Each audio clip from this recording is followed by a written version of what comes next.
दिनों से, क्योंकि आज हमारा पूरा का पूरा विश्व, संपूर्ण धरा एक वैश्विक महामारी से जूझ रही है।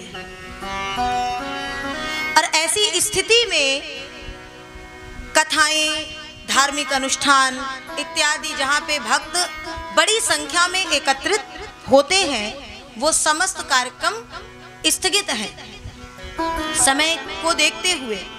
परंतु भारत देश एक धर्म प्राण देश है। यहाँ कुछ भी हो जाए, हम भारतवासी धर्म से च्युत होकर के रहने वाले नहीं हैं, रह ही नहीं सकते। धर्म से विमुख होकर के यहाँ का मानव रह ही नहीं सकता है। और धर्म की यदि हमें विस्तार से कोई व्याख्या करनी हो, मैंने जो रामचरितमानस राम कथा का इस समय पर विचार किया और निर्णय लिया, समस्त भक्तों की भी इच्छा थी और मेरी स्वयं की बहुत इच्छा थी कि मैं राम कथा करूं।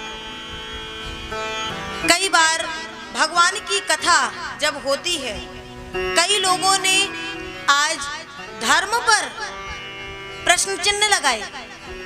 आज कथा का प्रथम दिन है तो हम लोग इन बातों को करते हुए चलें। और सामने जो भक्त हैं, मेरी व्यासपीठ से उन्हें बहुत बहुत साधुवाद एवं इंटरनेट का सदुपयोग करते हुए जो भी भक्त इस समय ऑनलाइन इस कथा को श्रवण कर रहे हैं, उन्हें भी बहुत बहुत साधुवाद। तो सर्वप्रथम धर्म पर यह मानव बड़ा प्रश्न चिन्ह लगाता है। परंतु एक बात बताइए कि क्या हम मानव में, हम मनुष्य में इतनी सामर्थ्य है जो परब्रह्म परमात्मा कर्तुम अकर्तुम अन्यथा कर्तुम सर्व समर्थ है, उस पर हम प्रश्न चिन्ह लगाएं?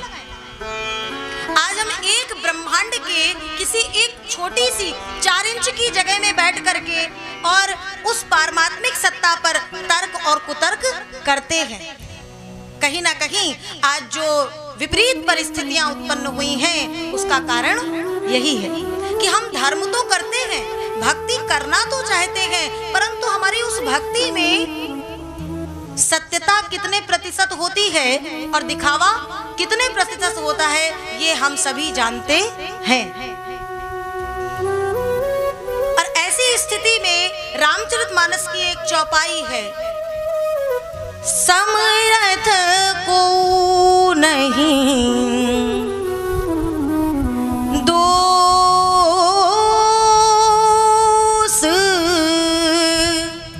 गोसाई, रवि पावक सुरसरी की नाई, रवि पावक सुरसरी की नाई, समरथ को नहीं दोष गोसाई, रवि पावक सुरसरी की नाई, समरथ को नहीं दोष गोसाई, रवि पावक सुरसरी की नाई। समर्थवान को कोई दोष नहीं लगता। गोस्वामी जी ने ये चौपाई लिखी तो तुलसीदास जी से किसी ने पूछा कि बाबा ये चौपाई तो आपने कह दी, लेकिन ऐसा समर्थवान कौन है, किसकी तरह समर्थवान? तो आधी चौपाई में उन्होंने उत्तर दे दिया कि रवि पावक सुरसरी की नाई। सूर्य, अग्नि और गंगा ये स्वभाव से समर्थवान है। हम सभी ने देखा है गंगा में पवित्र जल और अपवित्र जल दोनों जल बहता है, और कुछ ऐसे तत्व हैं जो कि गंगा में दुनिया भर की गंदगी फैलाते हैं, सब कुछ करते हैं, परंतु हमारे गंदगी फैलाने से क्या वो गंगा की पवित्रता दूर हो जाएगी? क्या गंगा अपवित्र हो जाएगी? बिल्कुल नहीं। जो ऐसा करते हैं वो स्वयं में पाप के भागी बनते हैं, परंतु गंगा कभी अपवित्र होने वाली नहीं है। वो तो स्वभाव से समर्थवान है, स्वभाव से पवित्र है।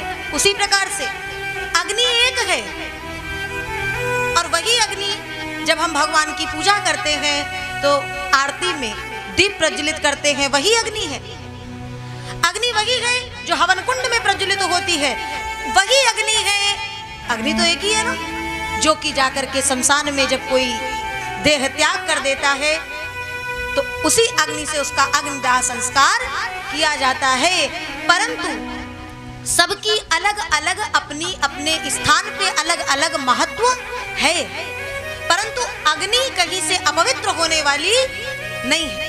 सूर्य जब प्रकाश देता है तो जब वो उदित होता है तो यह सोच करके उदित नहीं होता है कि मैं पूर्व में निकलूंगा और पश्चिम तक ही मैं प्रकाश दूंगा, ऐसा नहीं है। सूर्य तो ऐसे निकलता है कि जब वो निकलता है उसके हृदय में कोई भेदभाव नहीं है। समस्त विश्व को एक साथ वो एक जैसा प्रकाश देता है। और ऐसा ही है धर्म। जिस तरह से सूर्य, अग्नि और गंगा स्वभाव से समर्थवान है, वैसे ही हमारा धर्म है, वो समर्थवान है। कुछ कुरीति लोगों ने जो धर्म के पर्दे के पीछे अधर्म करने का प्रयास किया, धर्म कभी अपवित्र होने वाला नहीं है और धर्म कभी अपने पीछे अधर्म सहने वाला नहीं है। और धर्म कहीं ना कहीं जब अधर्म होता है उसके पीछे तो अपने पर्दे को उतने समय के लिए चीर देता है और उस अधर्म को समाप्त कर देता है। और आज जो कोरोना जैसी वैश्विक महामारी आई है वो भी कहीं ना कहीं इसीलिए है कि हम वास्तविकता को भूल चुके थे। 2-2 मिनट में हम ईर्ष्या करते हैं, झगड़ा करते हैं, लड़ाई करते हैं, दुनिया भर की बातें करते हैं। आज लोग कहते थे ना, हम यहाँ नहीं जाएंगे, हमारा मन नहीं लगता है। आज सब घर में पैक है, मन भी लग रहा है, प्रसन्न भी है। शुरू में थोड़ी परेशानी हुई, लेकिन सबको प्राण प्यारे हैं। देह प्राण ते प्रिय कछु नहीं। जब विपत्ति हमारे ऊपर आती है, समय जैसा आता है, मनुष्य उसी हिसाब से अपने आप को ढाल लेता है।